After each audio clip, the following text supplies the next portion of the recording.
Hey guys, Mouse1 here, and in this video I will be trying to draw Loki, the Marvel character, in Microsoft Paint.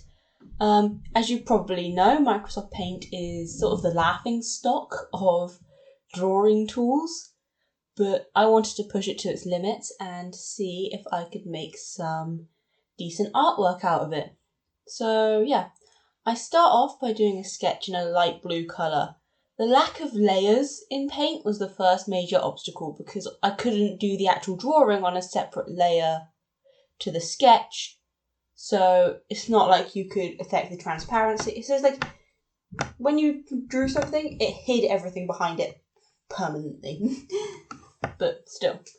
Yeah, I start off by just trying to get the basic forms of the face in place. I try and get it somewhat close, but I'm not pushing to a perfect likeness yet. I'll get closer and closer to that.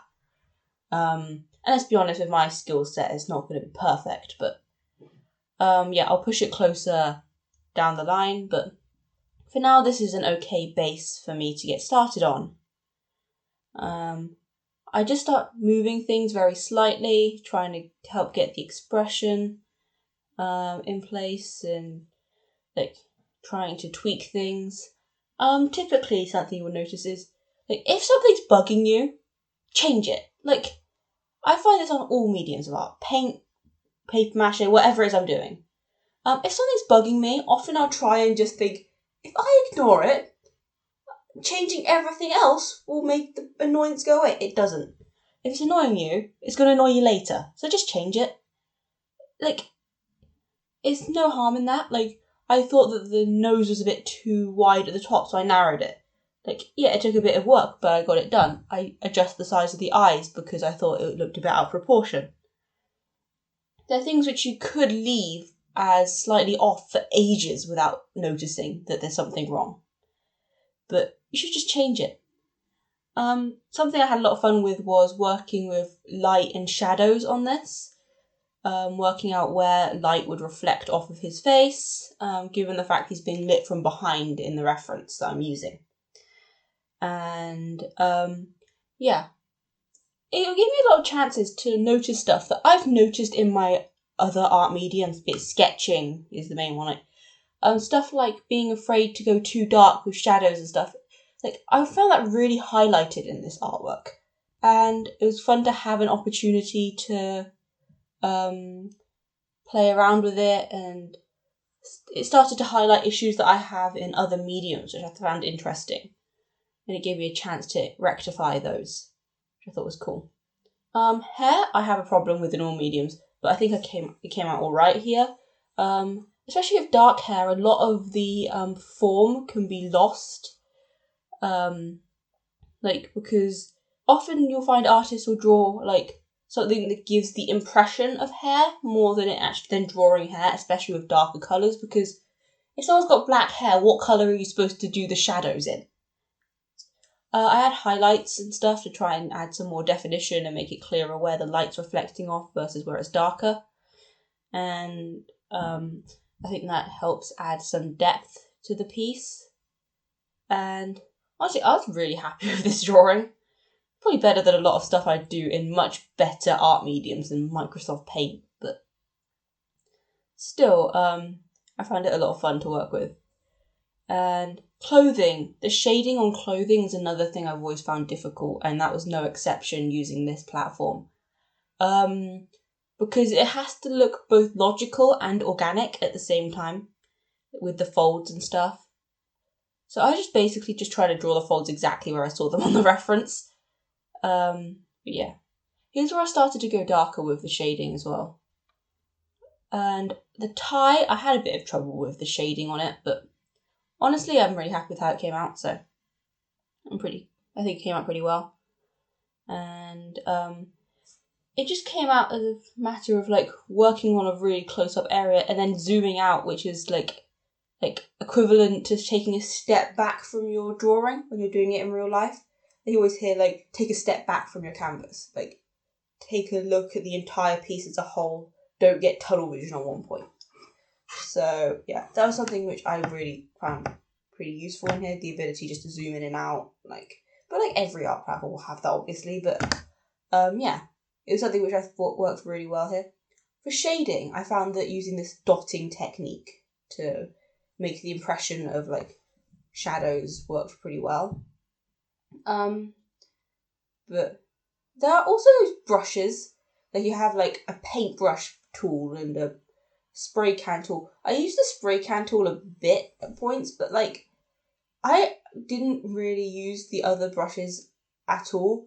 And I still like, but I feel like if you could master using those brushes, like the amount you could do with this platform is actually pretty shocking, given the fact that it's Microsoft Paint and everyone has probably made fun of this platform at some point or another.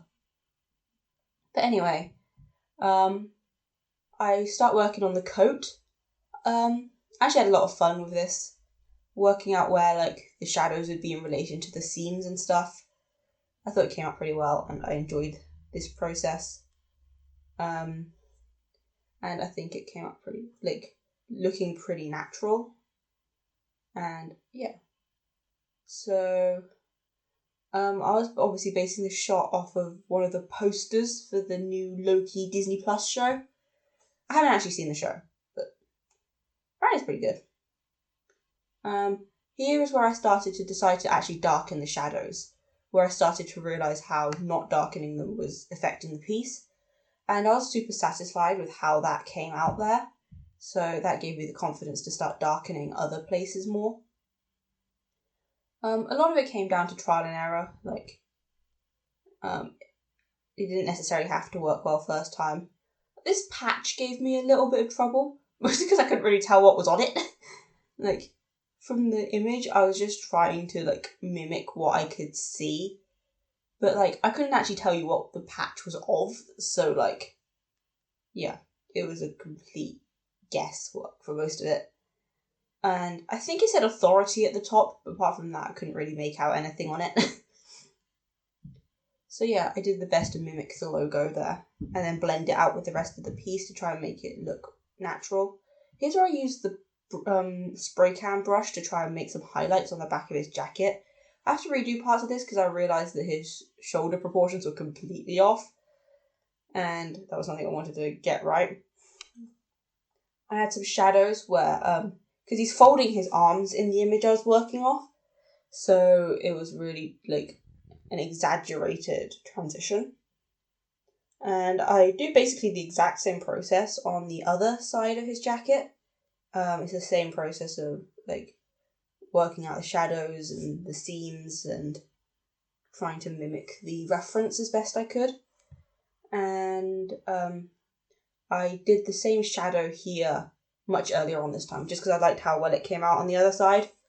So yeah, that's something I just need to work on in general, being willing to make really dark shadows in places.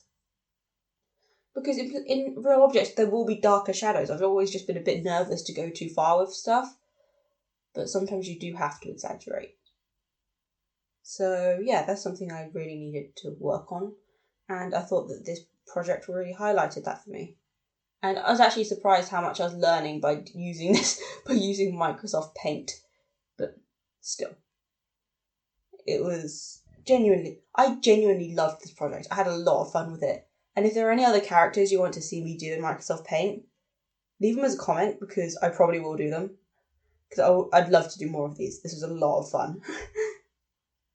And yeah, I start adding shading to the sleeves, trying to work out where like the shoulders, like where the fabric bunches up around the shoulders when you like fold your arms and stuff. And then I go into the background. I decide to add a glow around him using the spray can tool. And then I just copy paste him back over it and then tone it back down a bit. And then I decide to quickly add in more shading around here because it was something that I'd been kind of just being bugged by through the entire process because I hadn't done it. Another example of ignoring it will not stop it annoying you, and I just wanted to get that done before I moved on. So yeah, just the finishing touches, I carefully add that. And this is how it looks in the end. I think it's super cool, especially considering the platform I was working with. I was super happy with this. And yeah, so thanks for watching. Follow me on Instagram at Hannah Mouse Crafts, and I'll see you next week. Bye!